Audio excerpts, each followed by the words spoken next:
Today is the last day of this big job. We're in the process of cleaning non-slip tile in what they call the conservatory. I'm also using an AR630 TSS for my pressure, 1,600 pounds, and I'm using the CFX Black hole for my vacuum and pump out.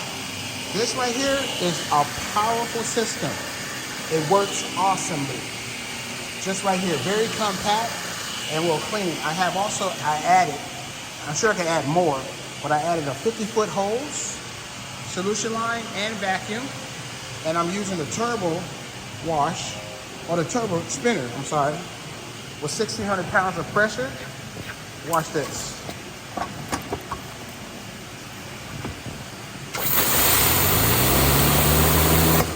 Awesome. Looking forward to seeing the results.